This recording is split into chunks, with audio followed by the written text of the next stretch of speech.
Lots of breaking stories coming in on Zirkzee to Manchester United. Manchester United are working around the clock today to reach an agreement with Zirkzee on commission and terms and everything. And when that is done, the green light is there. Man United will pay the money, they will pay the agent fees, and the deal is expected to be done. Man United are working around the clock with Zirkzee to get this deal done. There's a feeling it could be done. There could even be an agreement as soon as today. That's what Manchester United want.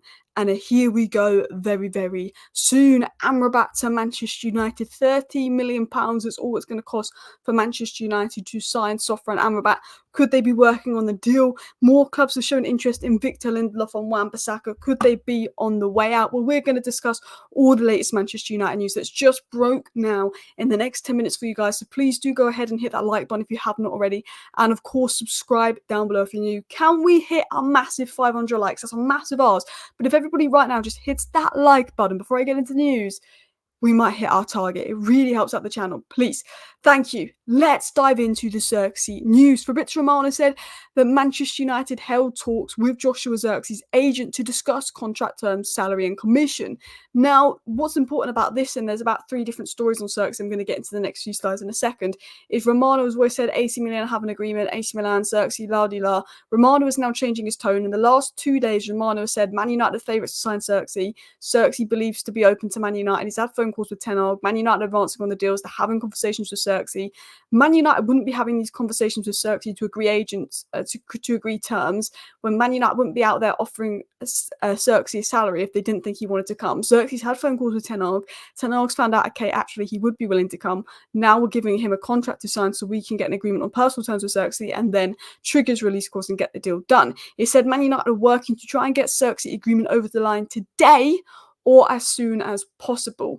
Man United's plan is to try and see if they can reach an agreement with Zirkzee today.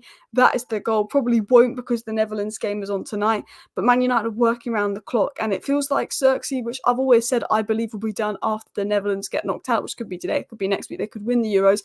I always believe Zirkzee will be done after the Euros because it's been made very clear that Zirkzee will not make his final decision until after the Euros, but Man United are working round the clock to get an agreement with Zirkzee. Zirkzee to Ligt to Manchester United are looking very, very close. I'm not saying it's going to happen, but I think as soon as Netherlands are out the Euros, I think both of those deals could be over the line and happen. Same with Agate, Uruguay once they're out Copa America. I think the reason these deals aren't done now and aren't over the line now is due to the Euros and Copa America, but United wanting to get the agreement over the line for Joshua Zirkzee today.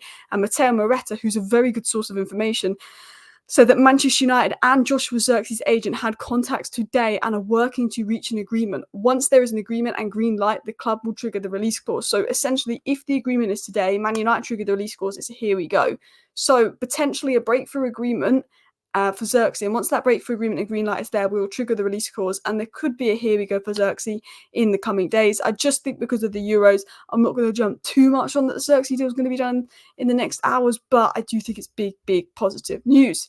Now, before I get into the next stories on Zirkzee, because there's a few other stories coming out on Zirkzee, I want to show you and tell you a little bit about Joshua Zirkzee, because it now is looking increasingly likely that this deal was going to be done, and just tell you why I've always been a big fan of the idea of Joshua Zirkzee to United. Now, he's a very different profile to Højlund, but I think that's what we need. Højlund is a player that's going to rely on service. He likes the ball in front of him. He likes to run onto the ball. He's a transition monster. He likes service. He likes to get in the box. He's good in the air. He's pace and power. He's a monster. Zirkzee is someone that likes to come towards the ball. He likes to drop deep. He likes to facilitate play. He likes to, pick the ball out. He likes to get on the ball and play it forward. That's what you've got in Zirkzee. And as you can see here, Zirkzee's passes into the box, expected assists, offensive actions, aerials, passes recorded are a lot higher than Højlund. But Højlund for XG and non-penalty goals per 90 is a lot higher than Zirkzee. Højlund is more of a goal scorer, and if you give Højlund the service, he likes to get into the right positions, attack the goal, he will score. I believe that Højlund could be a great player. But Zirkzee, who I also believe is a great player, is someone that can do what Martial did, come to the ball, facilitate play, hold it up, link up, help with retention, help with control in the final third, and that got the best out of Marcus Rashford, that got the best out of Mason Greenwood when we had that trio during lockdown. It worked really well, and I think this gives Ten Hag 2 really good rotational options to have at United. 2 players that are just as good as each other, but they offer something completely different. So creative wingers, you play Højlund. Wingers that like to score goals like Rashford, you play Zirkzee, you play him in. So Zirkzee can help with final third. Rasmus Højlund is more of a goal scorer. There is weaknesses with Zirkzee sometimes, but his goal scoring numbers are okay. He got 12 goals and 7 assists in 2,900 minutes. So it's nothing crazy stats wise, and he's not an out and out scorer, but he's someone that, like Roberto Firmino did at Liverpool, like Nkunku did at Leipzig, he's that centre forward that will make the team around and better provide that focal point that I think Manchester United need. And for £34 million, it looks like a good deal. He's just turned 23. He's 6'4". He can play centre forward. He can play striker. He has the ability to even play behind Højlund. You could play him and Højlund and him even playing behind Højlund. I actually think that could work well. Højlund could run onto the balls he facilitates, and he's very two-footed, a little bit like Mason Greenwood was, and he's one of those old-school false nines. What you get with Zirkzee, though, is someone that is so technically good. When he does get a chance, he's a really good finisher and he does score. If we do actually provide him chances, he can put it away. His power, his finishing is brilliant, but what he's really good at is touching the ball and just literally first touch control, keeping the ball, technical ability. And for someone that is 6'4", 6'5", so big, his agility and his ability to move his feet fast and dribble is pretty good, but he's also really good at passing, shooting, and his placement is power. He's a very, very good player in Joshua Zirkzee. And I almost summed up in a video his sort of playing styles and contributions. He excels at moving into midfield, delivering precise passes in congested areas and pulling defenders out of position, opening up space for himself. Creating separation is one of his strengths. He is a deep lying forward. He prefers to drop deep, which can complement the playing styles of Bruno and Mount. Dribbling and ball control, when he has the ball in front of him, he's a very competent carrier of the ball, very good dribbler. He's very good at creating space, drawing out defenders. The off-the-ball work he does is brilliant, which Ten Hag will like. Pressing is absolutely brilliant. Defensive work rate is brilliant. I'm a massive fan of Zirkzee. Bring him to Manchester United. And as Fabrizio Romano has said, Manchester United are advancing in contract talks to bring Joshua Zirkzee in. But on top of Joshua Zirkzee, we could be bringing in his Dutch teammate in Matthijs de Ligt. There's a growing feeling all parties want to get the Matthijs de Ligt to Manchester United deal done. And you know what?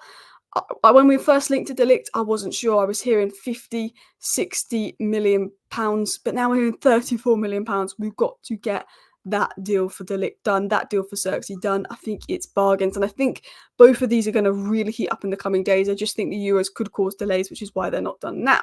Now, interestingly, it was said by Sport Witness that Manchester United could make a move for Amrabat in the coming weeks. A fee of 13 million would be enough to sign the midfielder. Amrabat has interest from multiple clubs. However, his wish is to stay at Man United. He believes he could stay since the club renewed Ten Hag's contract. We know that Ten Hag is a big fan of Amrabat, although it didn't feel that way with him playing Eriksen over him, but we saw last game of the season how good Amrabat was. I think because of the fee, and I think the fact that we have very little money to invest, and we definitely need two sort of defensive holding midfielders, I think it could be something we should do.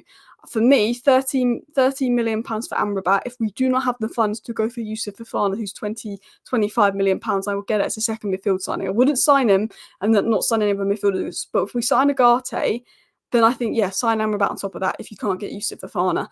Because I think we need the depth there. I think Kobe and it can play in that box-to-box role, and he can also play in that 6 role. Amrabat can play in the box-to-box role and 6 role. Agate can play in the box-to-box and 6 role. Then you've got Mount and Bruno that can play in the 10 role. I think that would give you good depth, especially because I believe that Casemiro and Eriksen will go, and I would like to offload McTominay. But I think if we offload Casemiro, Eriksen, and McTominay, we'd have the funds to go for a Youssouf Fofana. But when you hear 12-30 million fee for Amrabat, I think, he was good enough to warrant that fee. Like, he wasn't great at United, but he was played out of position. He was played injured. When he was actually given a run of games at DM next to Kobe, it worked well. He's got mistake in him. He's not the ready-made guy. He's not perfect, but I think he can definitely do a job, and we saw him do that in the final. A player who would sell to raise funds are Lindelof and Wan-Bissaka, and apparently Everton are interested in both of those players. But there is a lot of interest in Lindelof. There is a lot of interest in Wan-Bissaka, but both players seem to be taking their time looking at options, and I feel like a lot of the outs may move more in August, particularly players like Lindelof and Wan-Bissaka that aren't in a hurry to leave. They've got 1 year left on a very nice contract, but Man United would like to push them out. Guys, thank you for watching today's video. Please do hit that like button, of course, subscribe down below if you're new. I'm now going to go over to watch the England game. Hopefully England actually get a win and play good football, but we'll wait and see. I will be back with a bonus video tonight unless absolutely zero news comes out. Thank you for watching. Bye.